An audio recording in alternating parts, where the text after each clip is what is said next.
In the headlines, President Buhari orders security agencies to rescue 50 remaining abducted train passengers alive.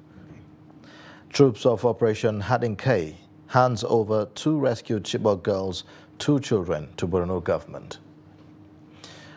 Again, President Buhari departs Abuja for Commonwealth meeting in Rwanda. Away from Nigeria, nearly 300 killed after strong earthquake hits Afghanistan. Hello and welcome to Trust News Update. I am Ayuba Ilya. Thank you for joining.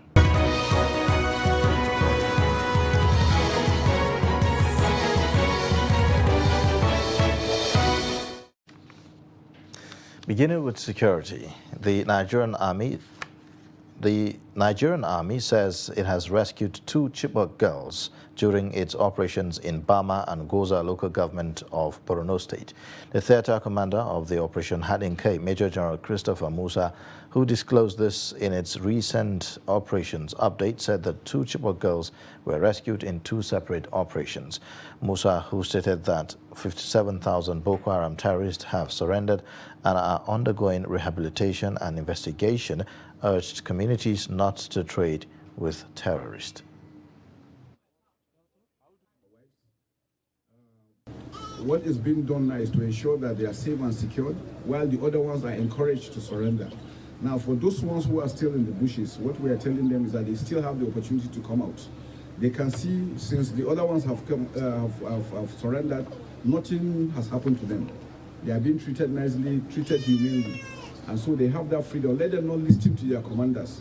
That if you trade with them, they are a bunch of criminals. They have no respect for human life. We have seen what they've done to the scrap metal people, how they just kill them, all because they were doing trading and because they were interacting with them. So people should avoid them. We have troops. We want to ensure that farmers go back to their farms, be able to farm very well. Last year, the harvest was good. We want this year the harvest to be better. One of the operations that were conducted in that general area actually displaced most of the terrorists in that general area. And Hawa Joseph was one of the people that the troops found and brought back to Bama. From there, she was taken to the hospital, checked, and since then she has been rehabilitated. Secondly is Mary Dauda, who was rescued on the 14th of July. She was rescued around the general area of Mboshe. That's in the 26th Task Force Brigade area in Goza general area.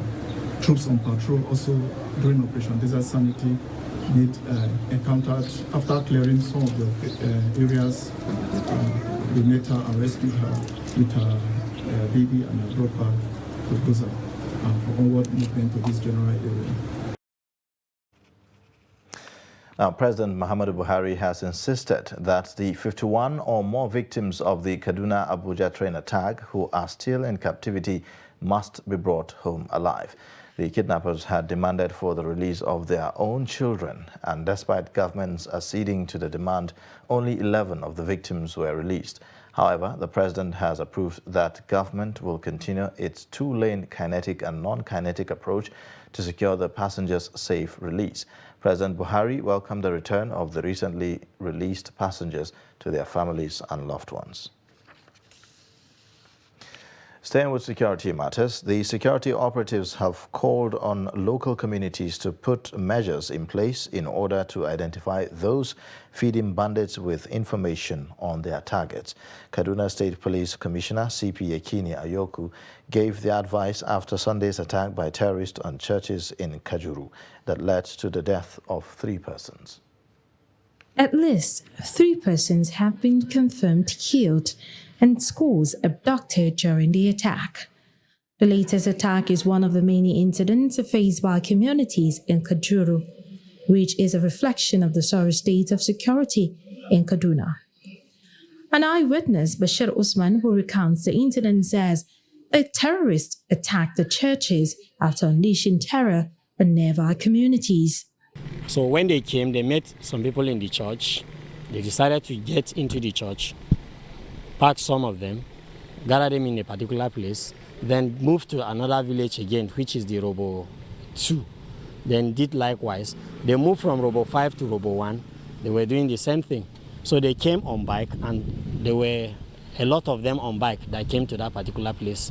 And to those that tried to repel the attacks, most especially the men, they got killed. Government and security officials have visited the area to assess the situation. They described the attack as a threat to security and emphasized the need to identify those who supplied the bandits with information. People can no longer go to the farm and farm. If you're in the farm, they will come and take you away. If you're in the home, you're never safe. If you're in the farm, you're never safe. Even on the road, you're never safe. At least 5 communities in Kajuru have been sacked. The situation is becoming a humanitarian crisis as farmers no longer have access to their farms. It is our desire again that we will be able to identify elements who are collaborating with the bandit, who are playing one role or the other. The communities are now looking up to government for protection as the weapons of the local vigilantes cannot match that of the terrorists. The representatives of all the communities here too, I want to advise you that you work on the enemies within. The collaborators, the people that supply these bandits, these terrorists with information, with their supply chains. Some people buy recharge card for them. Sunday's incident brings the number of those killed in the month of June alone to at least 35, while scores of farmers and worshippers have been taken hostages. The terrorists are now demanding 100 million naira from the communities for the release of the hostages. And away from security, President Muhammadu Buhari has forwarded the names of 7 ministerial nominees to the Senate for screening and confirmation. Buhari's letter was read on the floor of the Senate on Tuesday by the President of the Senate, Ahmed Lawan, at the start of plenary. The report. Following the resignation of some cabinet ministers ahead of the 2023 general election, President Muhammadu Buhari this Tuesday forwarded names of nominees to fill the vacuum. The nominees are to replace ministers in his cabinet who had resigned to contest the presidential primaries of the All Progressive Congress as well as other offices. I have the honor to forward the underlisted ministerial nominees for confirmation by the Senate. 1. Henry Ikechukwu Iko, Abia State. 2. Umana Okon Umana, Akwa Ibom State. 3. Ekuman Nkama Joseph Nkama, Ebonyi State. 4. Goodluck Nana Opia, Imo State. 5. Umar Ibrahim Eliakub, Kano State. 6. Ademola Adewole Adegorie, Ondo State. And 7.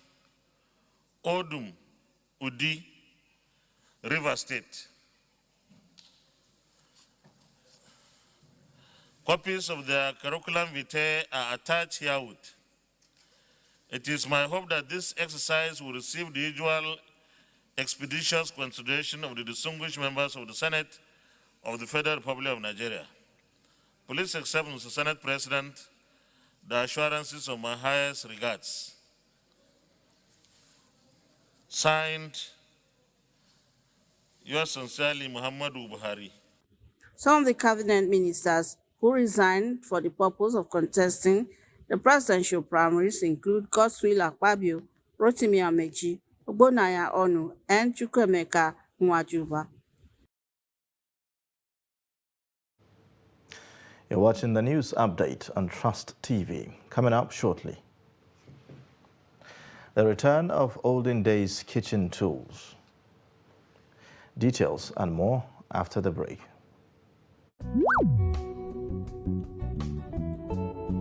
Times have passed, and with it so many things that once were our visual delights. Technological advancement has brought about tremendous changes in the way and manner media deliver content to its audience. As it continues to reposition itself to serve you much better, Media Trust Limited is rebranding its logo and visual identity to reflect our current vision and futuristic drive. We have spread our tentacles beyond the pages of the newspaper to the digital space. The new logos and visual identities reflect the new scope of our multimedia reach. Even with this development, however, we will continue to remain with you as we have always remained, committed to our founding philosophy, which is based on trust, integrity, openness, and courage. The new logo, which is a marriage of a revolving globe and a mobile device, signifies the unlimited reach of our content on the digital space. You are always the backbone of operations as we do our best to deliver content that suits your needs.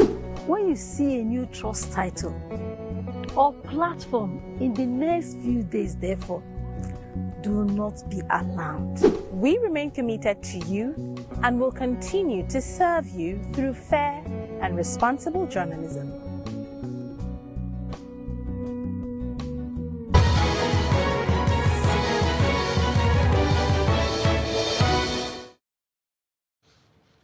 Thanks for staying. You're watching the news update on Trust Television. Here's a reminder of our top stories. President Buhari orders security agencies to rescue 50 remaining abducted train passengers alive. Troops of Operation Hadinkai hands over 2 rescued Chibok girls, 2 children to Borno government. And in other news, 3 senators belonging to the ruling All Progressives Congress have resigned their membership of the ruling party. The lawmakers are Senators Ahmad Baba Keita, Katsina North, Lawal Yahaya Gumau, Bauchi South, and Francis Ali Mikena from Edo North. The report. The defection by the 3 lawmakers reduces the total number of APC senators from 70 to 67. This letter is from distinguished Senator Lawal Yahaya Gumau. My dear SP, I write to formally announce to the Senate that I, Senator Lawal Yahaya Gumau, withdraw my membership of APC and join NNPP. This is due to injustices done to myself and my office during the just concluded primary election process. Signed, Senator Lawal Yahaya Gumau, Bauchi South Senatorial District. Senator Francis Asekame Elimekena. Your Excellency, change of political party. I write to formally inform you and my distinguished colleagues of my decision to join the People's Democratic Party, PDP, from the All Progressives Party. Meanwhile, the People's Democratic Party has nominated Senator Philip Aduda as the new minority leader of the Senate. Also nominated is Senator Chukwuka Utazi as the new minority whip. The nominations were contained in a letter signed by the National Secretary of the People's Democratic Party, PDP, Senator Samuel Anyanwu. The letter read at Tuesday's plenary by the Senate President Ahmed Lawa indicates that Senator Philip Aduda is nominated by the party to replace the former minority leader, Senator Eninaya Abaribe. Abaribe last week formally announced his defection from the People's Democratic Party to the All Progressive Grand Alliance, ABGA. The PDP, the President of the Senate, Your Excellency, confirmation of the Senate caucus nomination of Senator Philip Tanimu Aduda as Senate Minority Leader. The above subject matter hereby refers. The leadership of the People's Democratic Party, PDP, is pleased to confirm to you the nomination of Senator Philip Tanimu Aduda as the new Senate Minority Leader. The nomination of Senator Aduda is for the replacement of the vacant seat of the Minority Leader created by the defection of Senator Eninaya Abaribe to the All Progressives Grand Alliance, ABGA. Please kindly accord Senator Philip Tanim Aduda all the necessary cooperation and rights due the office. Accept the assurance of my esteemed regards. Signed, Senator Samuel N. Anyau, National Secretary. The opposition party, PDP, also indicated that Senator Chukwuka Utazi is now the new minority whip, a position previously held by Senator Aduda.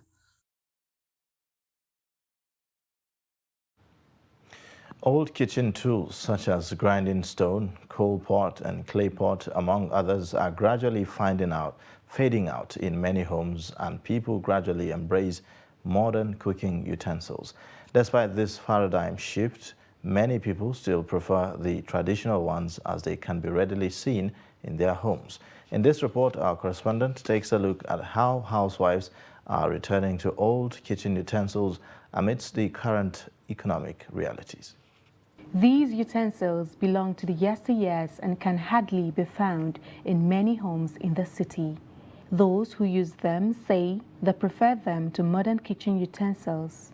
Meanwhile, as modernity takes its toll on these and many others, some housewives in Osun State are returning to old kitchen tools because of high cost of modern utensils.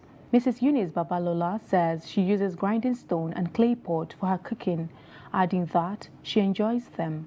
In our house, we are still using it because when you use it, when you want to cook, you will know that there is a special taste that you too you will enjoy. Then the way you grind it, you will know that this thing is okay. Mr. Gwenle Adebi shares his experience of clay pot and grinding stone in the village while growing up. I know about clay pot because I've lived in the village and where we were using clay pot for cooking. And I know that clay pots, after cooking for 4 or 5 hours, the cook or the soup inside that clay pot will still be hot.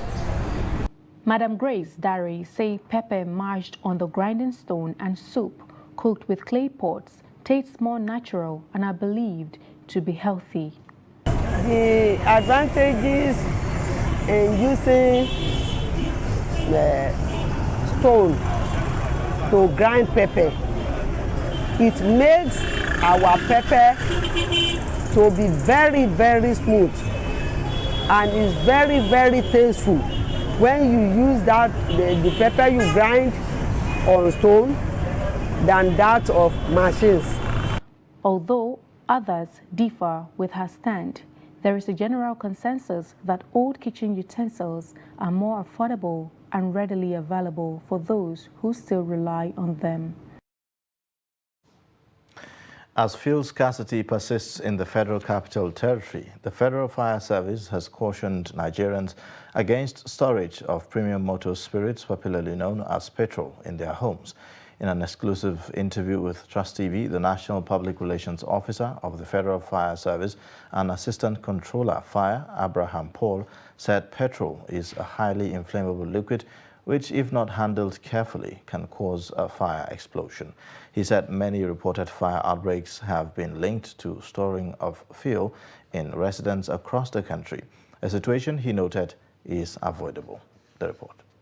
Scarcity of fuel has led many into buying and preserving of the commodity at residential houses, shops, in commercial premises and vehicles. Such act or method of preserving fuel has led to the deaths of many people and destruction of properties.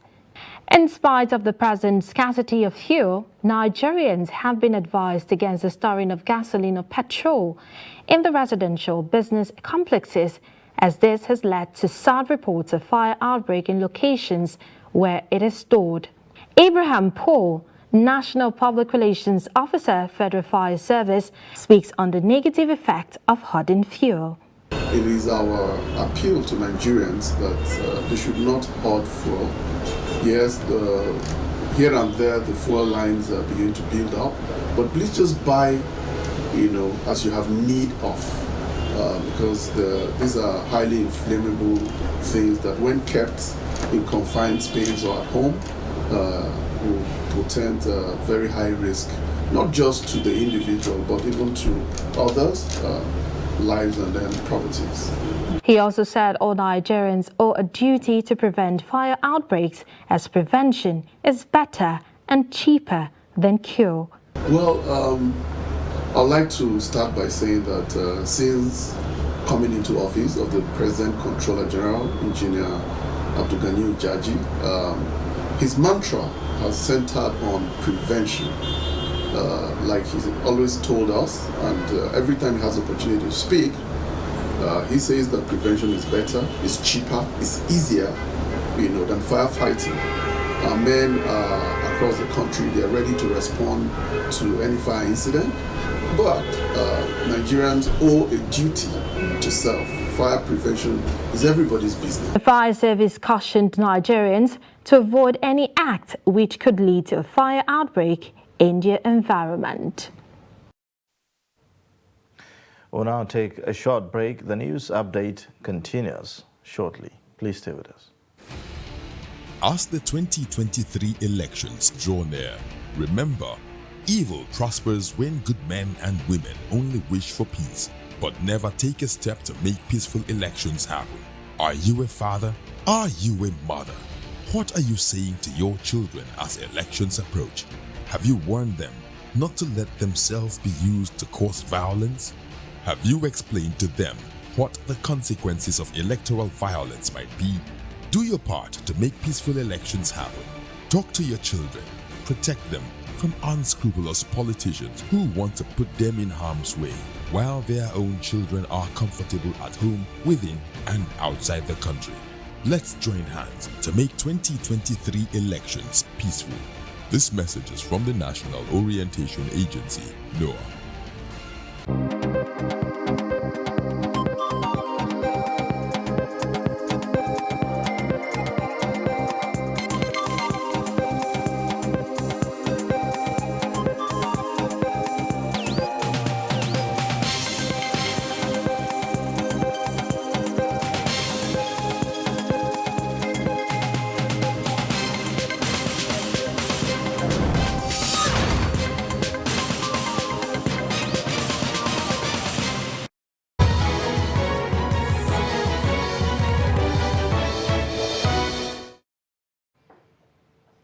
Welcome back from that break. Moving on now, President Muhammadu Buhari will depart Abuja Wednesday, June 22nd for Kigali, Rwanda, to attend the 26th Commonwealth Heads of Government meeting being held from the June 20th to 26th, 2022.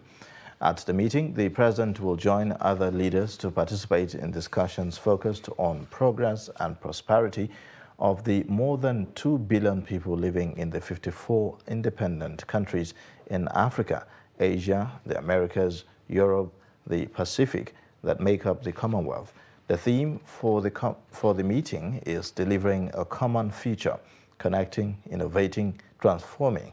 The heads of government are expected to reaffirm their commitment to upholding the Commonwealth Charter, which focuses on democracy, human rights, the rule of law, as well as economic opportunities and sustainable development.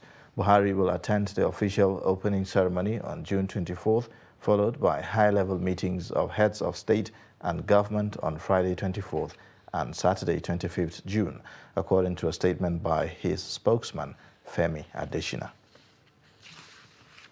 And away from Nigeria, at least 280 people have been killed and more than 200 others injured after a powerful earthquake hit remote parts of southeastern Afghanistan, the country's disaster management authority said. Most of the confirmed deaths were in the eastern Afghan province of Paktika, where 255 people had been killed, Interior Ministry official Salahuddin Ayubi said on Wednesday. In Khost province, 25 people had been killed and 90 taken to hospital. The head of the Taliban administration's Natural Disaster Ministry, Muhammad Nasim, earlier said that investigations were being conducted to determine if there were more casualties.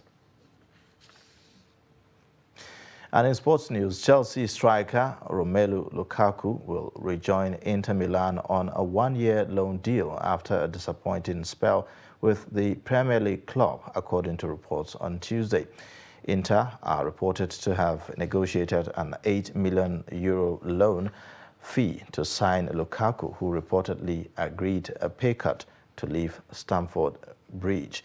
The Belgian joined Chelsea in a club record £97.5 million a deal before the start of last season, claiming the transfer was an emotional return home after he played for the club from 2011 to 2014. But after scoring 4 goals in his first 4 appearances, the 29-year-old's second stint with Chelsea quickly turned sour. Lukaku ended this season as Chelsea's top scorer with 15 goals, but the former Manchester United and Everton player scored only 8 times in the league. And that's a wrap on Trust News Update. You can watch more by connecting with us via all social media platforms and also subscribe to our YouTube channel. I am Ayuba Ilya. Thank you for watching.